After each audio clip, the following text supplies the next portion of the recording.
여러분, 오늘은 무슨 주일인가요? 그렇습니다. 사순절 두 번째 주일입니다. 오늘 살아계신 하나님의 말씀 선포 시간인데요. 마태복음 11장 28절 말씀입니다. 함께 읽겠습니다. 수고하고 무거운 짐진 자들아, 다 내게로 오라. 내가 너희를 쉬게 하리라. 아멘. 전도사님은 오늘 한 친구의 사연을 들여다보려고 해요. 여러분들도 같이 보실까요?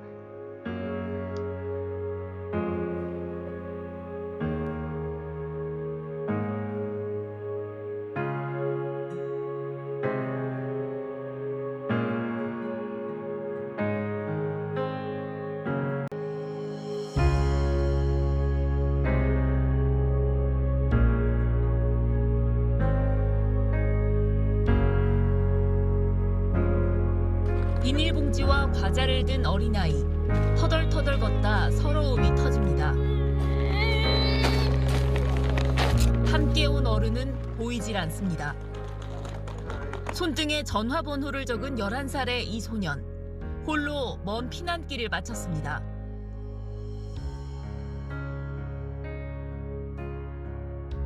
우크라이나 자포리자 원전 근처에서 친척이 사는 슬로바키아까지 1200km 먼 길을 떠나보낸 엄마는 어린 아들의 도착 소식에 그저 감사할 따름입니다. У вашій маленькій країні живуть люди з великим серцем. Врятуйте наших дітей, будь ласка, захистіть наших дітей українських. 외국인 유학생들도 전쟁의 포화에 갇혔습니다. 방공호 체류가 길어지면서 급한 대로 눈을 모아 식수로 활용하기도 합니다. Please evacuate us soon, before our life ends here. 잘 보셨나요? 여러분들은 지금 우크라이나 아이들의 전쟁으로 인한 모습들을 잠시 보셨습니다.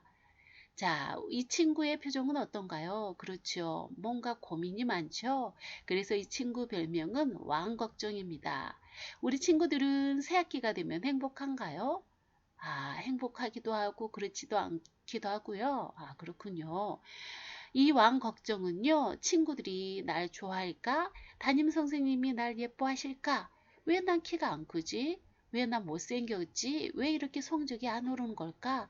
이런 걱정과 고민이 많았습니다. 우린 걱정이 있으면 어떻게 하죠? 그렇죠. 상담실에 가게 되거나 또 교회에 있는 목사님과 전도사님께 말하기도 하죠.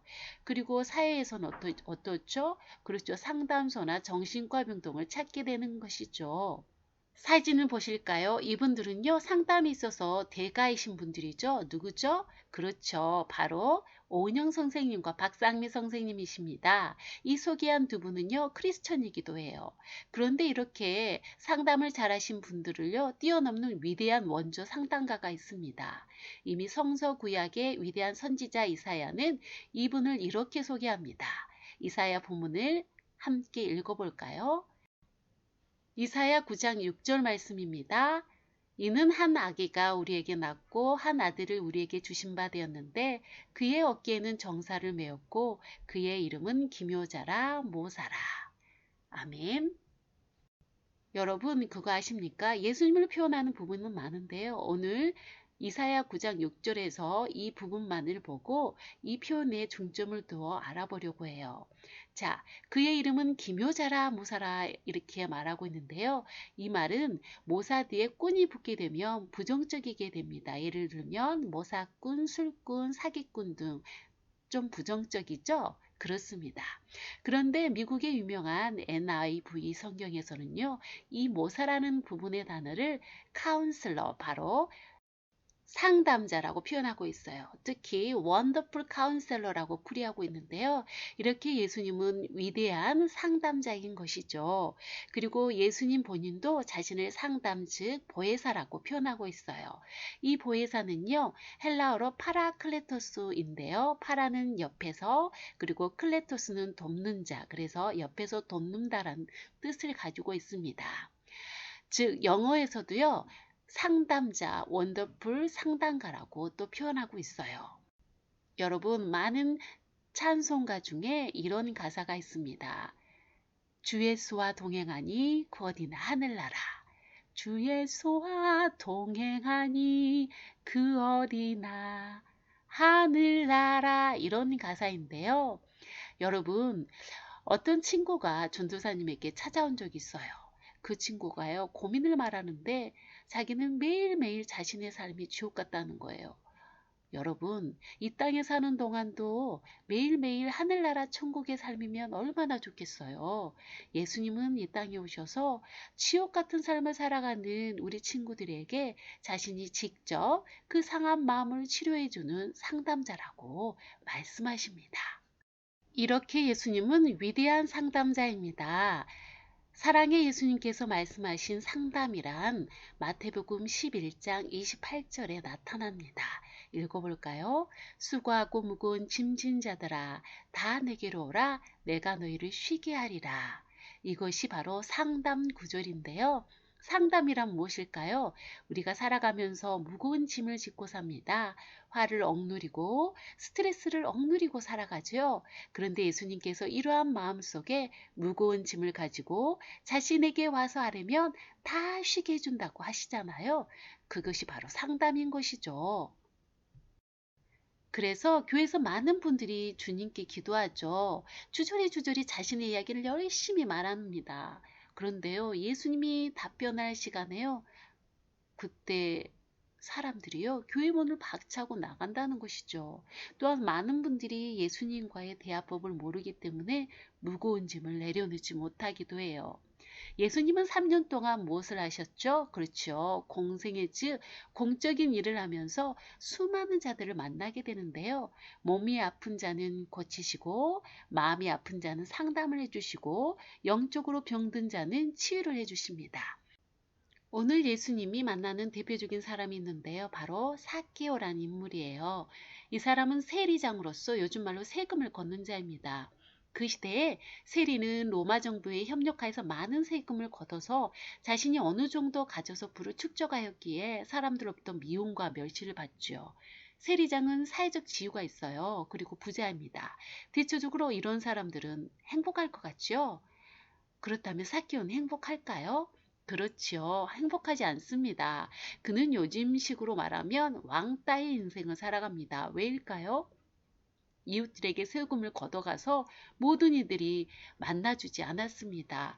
그렇다고 가족들이 위로를 해주었냐? 그것도 성경에는 나와 있지 않으므로 가정해 보자면 아마도 가족들에게도 외면당하지 않았나 추정됩니다. 아버지가 자랑스럽게 돈을 벌었다면 모르지만 남의 것을 착취한 부끄러운 돈이기에 자녀들의 입장에서 아버지의 관계가 좋지 못할 건 뻔하겠지요. 인간은 누구나 행복하길 원하죠. 여러분도 그런가요? 그렇군요. 사람은 불행을 바라는 사람은 없어요. 삭개오도 행복하길 바랬습니다. 그런데 주위에서 예수님을 만나야지만 진정으로 행복하대라는 소문을 듣게 되죠. 예수님께서 자신이 살고 있는 것을 지나가신다는 말을 듣게 돼요. 그리고 그곳에 가보게 됩니다. 그런데 너무 많은 사람들이 여의도 광장처럼 모여 있어서 그곳을 뚫고 갈 수가 없었어요. 특히 누구? 그렇죠. 삭개오는요 컴플렉스가 있었어요. 키가 너무 작아서 갈 수가 없었어요. 그래서 돌무화과 나무에 올라갑니다. 우리는 본문을 읽다 보면 삭개오가 사람들과 사이가 좋지 못하다는 것을 짐작할 수 있어요. 정서상 키 작은 사람을 어때요? 앞으로 가라고 배려를 해주는데 이웃들이 배려를 해주지 않았을 뿐더러 삭개오 자신이 내가 앞이 안 보여서 그러는데 앞으로 갈 수 있도록 해주세요라고 시도도 하지 않았습니다. 여러분 본문을 살펴보면 놀라운 일이 일어납니다. 나무 밑에 도착하신 예수님께서 누구? 바로 삭개오를 쳐다보십니다. 그리고 예수님께서 삭개오를 보시면서 하신 말이 있어요. 무엇일까요? 첫 번째 상담자이신 예수님께서 하신 상담 치료는요. 삭개오야 라고 이름을 불러주신 거예요.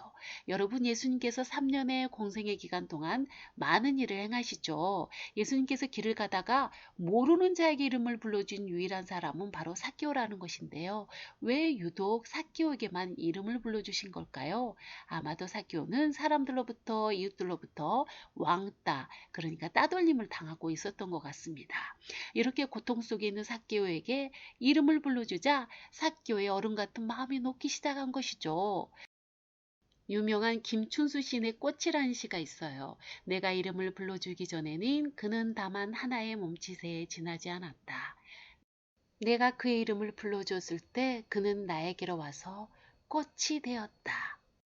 여기서 꽃은요, 소중하고 귀하고 아름답다라는 의미가 꽃에 들어가 있는 것이죠.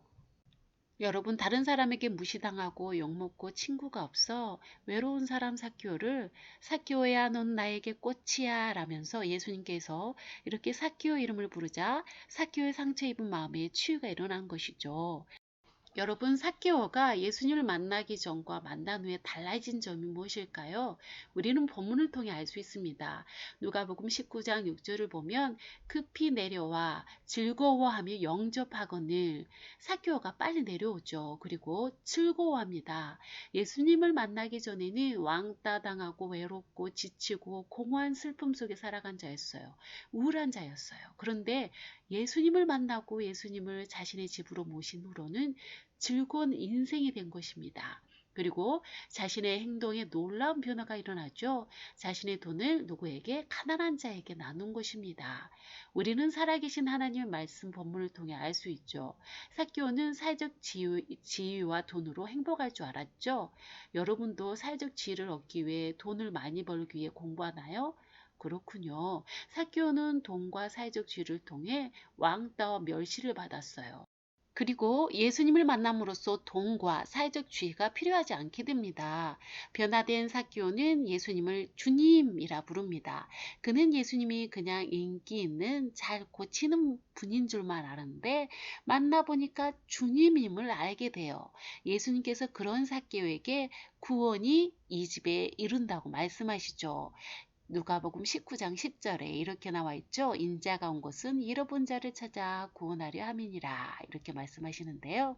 결심하는 시간입니다. 오늘 본문에서 우리의 모든 것을 꿰뚫으시는 위대한 원조 상담자이신 예수님께서 여러분들이 자신 안에 담고 있는 모든 문제, 비밀스러운 문제까지도 내놓기를 원하십니다. 모든 것을 다 아시지만 내가 고백함으로써 치유가 시작됩니다. 기도하겠습니다. 우리 눈에 보이지 않지만 호흡하는 공기가 존재하듯이 주님, 우리 눈에 불어오는 바람을 볼 수 없지만 바람이 존재하듯이 바로 지금 옆에 계시는 우리 주님, 그 주님께 마음의 문을 열어 내 아픈 상처, 스트레스, 말 못할 비밀까지도 내 스스로 고치지를 못하는 죄 등을 이 시간 오픈합니다. 예수님께서 마음의 짐을 가볍게 해주세요. 그리고 우리를 쉬게 하여 주세요. 우리 주 예수 이름으로 기도합니다. 아멘.